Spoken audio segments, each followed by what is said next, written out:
We're going to be looking at the new CLEA data for our galaxies. We're going to be creating an RA and DEC plot for these data, and then we're also going to be color coding according to their average velocity to create sort of a z-axis almost for our plot.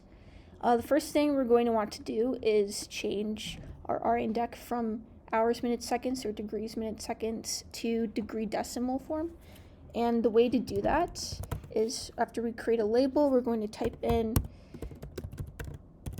this function or expression here, which will change the hour to minutes, seconds to degrees, and click OK, and that is exactly what happens.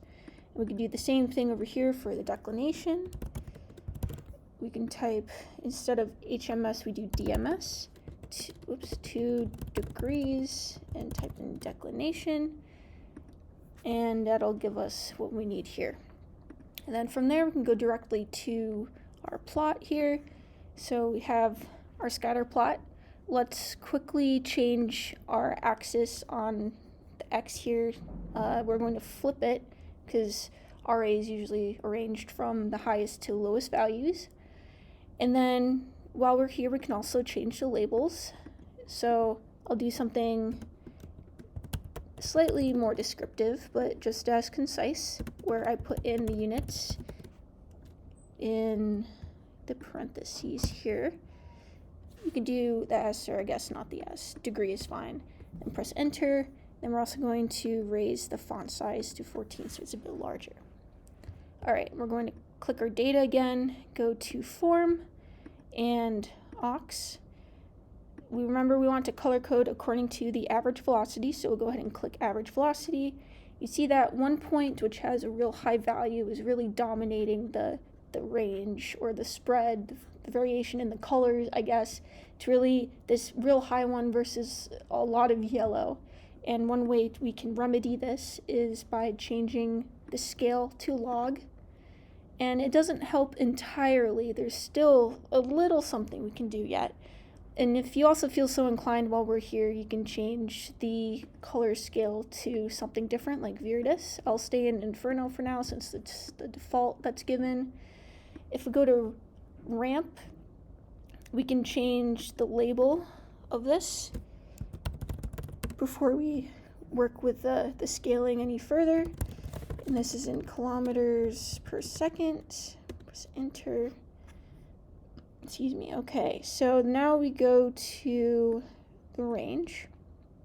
And what we can do here is define the lower and upper bounds of the color bar. So the lower bound would be the bound at or below which the values are the same color. Same thing for the maximum, the value at or above which the values are the same color.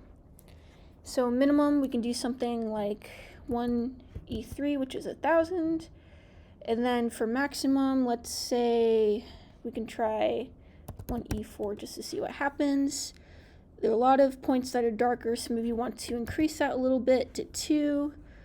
And we can even do 3 if we wanted. I'm going to say we stick with 2. It gives a lot of nice variation for our points here. And I suppose lastly, what we can do is add a title if we wanted. So this is an RA DEC plot for CLEA galaxies. And if you wanted, you could specify according to average velocity, something like this. It's a bit wordy, but it gets the point across. You can also do maybe just something like that. Okay, so that's about all for that. And then also real quick, you can do an export of your work. So we're going to type in my plot.png, select file format just in case you don't type this in, and I'm going to save it to my desktop. Export, and there we have it once it opens. Here we go. And that's that.